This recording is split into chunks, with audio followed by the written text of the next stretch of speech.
نحمده ونستعینه ونصلی ونسلم علی رسوله الکریم اما بعد فاعوذ باللہ من الشیطان الرجیم بسم اللہ الرحمن الرحیم وَلَنَبْلُوَنَّكُمْ بِشَيْءٍ مِّنَ الْخَوْفِ وَالْجُوعِ صدق اللہ العلی العظیم۔ دور حاضر کے فاسٹ میڈیا نے جہاں معاشی سرگرمیوں میں اضافہ کیا، معاشرتی اخلاقی اقدار میں تبدیلیاں پیدا کیں، اور سب سے بڑھ کر پریشانیوں اور مسائل میں بے حد اضافہ کر دیا۔ جہاں سہولیات میں اضافہ ہے وہاں مسائل اور پریشانیوں میں بھی اسی قدر اضافہ ہے۔ ہم ان پریشانیوں اور مشکلات کا حل اور مسائل کے حوالے سے قرآن کریم جو چشمہ رحمت ہے،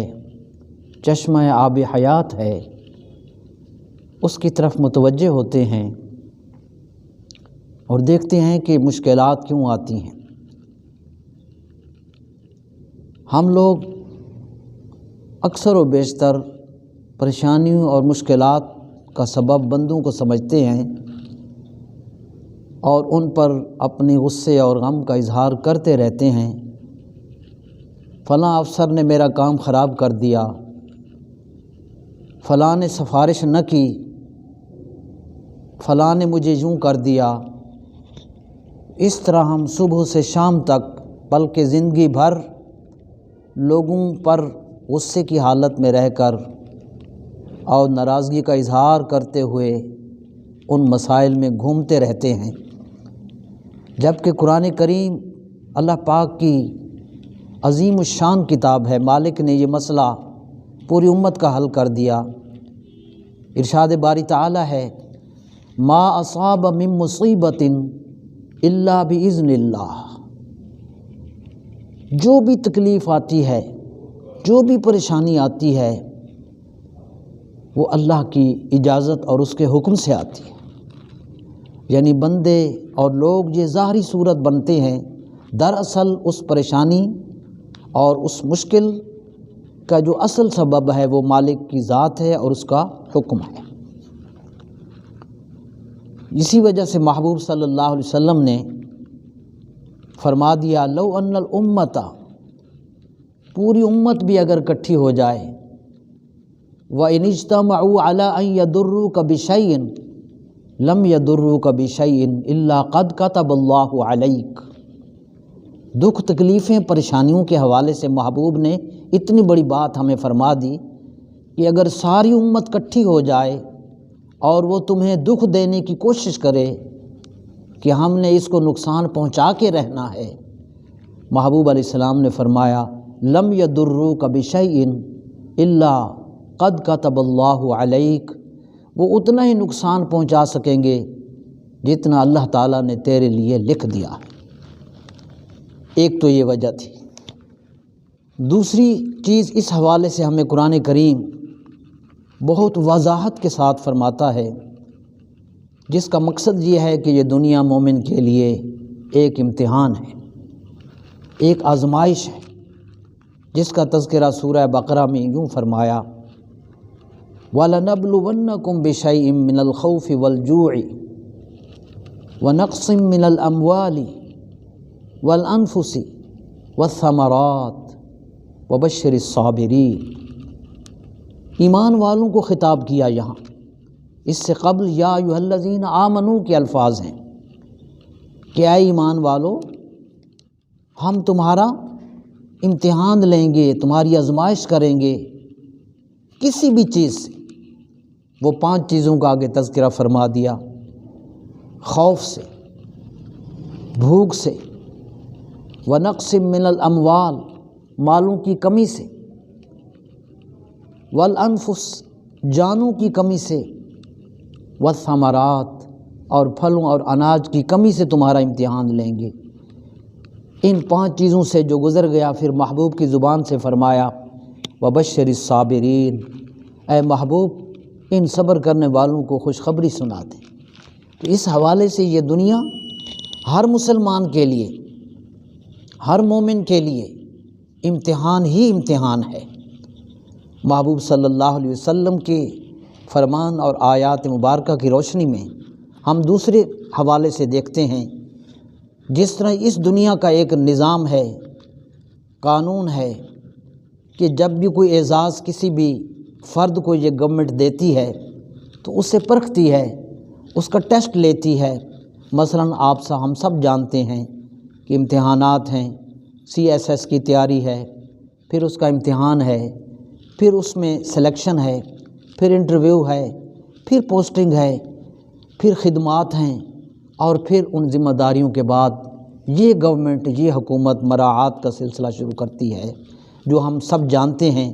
تو جس طرح اس دنیا کا ایک نظام ہے کہ ہم صرف اسی شخص کو ہی سلیکٹ کرتے ہیں انعامات کے لیے جو ہمارے معیار پر پورا اترتا ہے۔ احکم الحاکمین، جس نے اہل ایمان کو جنت الفردوس کا وارث بنانا ہے، ارشاد باری ہے اولئک هم الوارثون،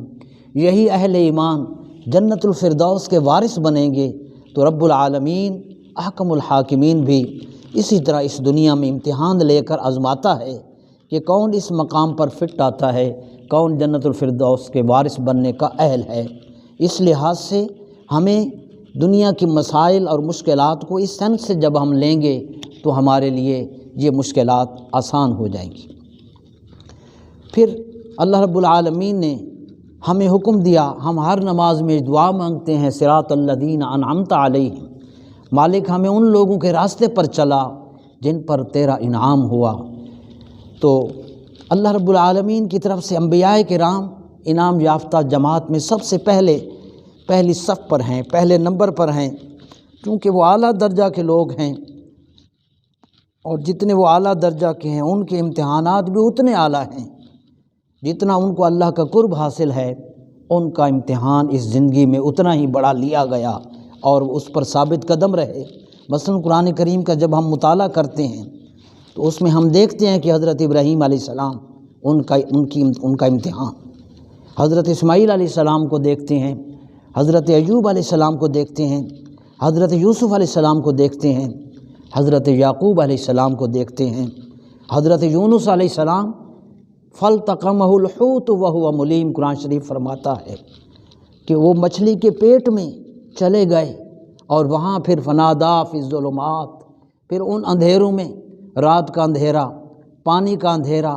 مچھلی کے پیٹ کا اندھیرا، اس میں پھر انہوں نے اللہ پاک کو پکارا، فنادا فی الظلمات لا الہ الا انت سبحانک۔ اس طریقہ سے انبیاء علیہ السلام کی آزمائش کے بعد امام الانبیاء صلی اللہ علیہ وسلم کو جب دیکھتے ہیں، حضور علیہ السلام کی مکی زندگی، مدنی زندگی، اور پھر آقا کریم علیہ السلام نے 27 غزوات میں خود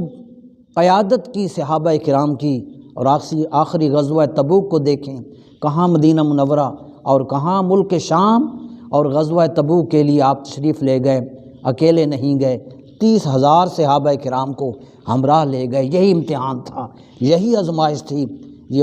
اس لیے فرمایا کہ راہ وفا میں ہر سو کانٹے، دھوپ زیادہ سائے کم، راہ وفا میں ہر سو کانٹے، دھوپ زیادہ سائے کم، پر اس راہ پہ چلنے والے خوش ہی رہے گھبرائے کم۔ محبوب صلی اللہ علیہ وآلہ وسلم نے مشکلات کے حوالے سے ہمیں اور خوبصورت انداز سے سمجھا دیا۔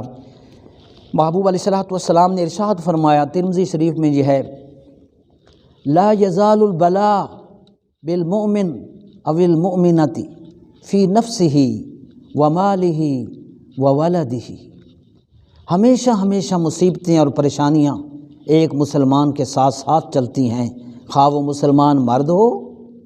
یا مسلمان عورت ہو۔ فی نفسہ، اس کی ذات میں صحت کا معاملہ آ گیا، ومالہ،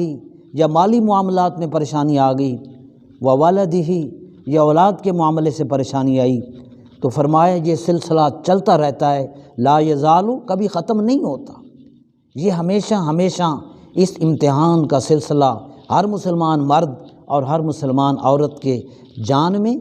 مال میں، اولاد کے حوالے سے یہ امتحان کا سلسلہ چلتا رہتا ہے۔ فرمائے حتیٰ یلقی اللہ تعالی، حتیٰ یلقی اللہ تعالی وما علیہ من خطیئتہ، اور جب وہ اس طرح زندگی گزار کے صبر و شکر کے ساتھ اپنے رب سے ملاقات کرے گا، وما علیہ من خطیئتہ، اس پر کوئی بھی گناہ نہیں ہوگا، وہ سب معاف ہو چکے ہوں گے۔ محبوب علیہ السلام کی دوسری حدیث ہے، فرمایا ما یصیب المسلم من نصب ولا وصب ولا ہم ولا حزن ولا اذی ولا غم حتی الشوکۃ یشاکها، فرمایا کہ جب بھی کسی مسلمان کو کوئی تکلیف، بیماری، غم، رنج، مصیبت، صدمہ، یہاں تک کہ اس کو معمولی سا کانٹا بھی لگتا ہے، الا کفر اللہ بہا من خطایاہ، اللہ تعالیٰ اس کی برکت سے اس کی خطائیں مٹا دیتا ہے۔ یہی وجہ ہے مردان حق، اولیاء کاملین اسی طرح صبر اور شکر کے ساتھ زندگی بسر کرتے رہے۔ میرے مرشد کریم حضرت پروفیسر ڈاکٹر محمد مسعود احمد رحمۃ اللہ تعالی علیہ نے ارشاد فرمایا، کیونکہ ان کی زندگیاں ان تعلیمات کا مجموعہ ہوتی ہیں، وہ ان قرآنی تعلیمات کا پیکر ہوا کرتے ہیں، ان کے الفاظ میں حسن ہے اور ان الفاظ میں اتنا سکون بھی ہے اور اثر بھی ہے۔ آپ نے فرمایا نعمت چلی جائے تو پریشان نہ ہوں، بے قرار نہ ہوں، بلکہ اللہ کا شکر ادا کریں کہ اس نے اتنے عرصے تک یہ نعمت آپ کے پاس رکھی اور آپ پر کرم فرمایا۔ پھر فرمایا صبر سے کام لیں بلکہ شکر ادا کریں، مصیبت پر شکر کرنا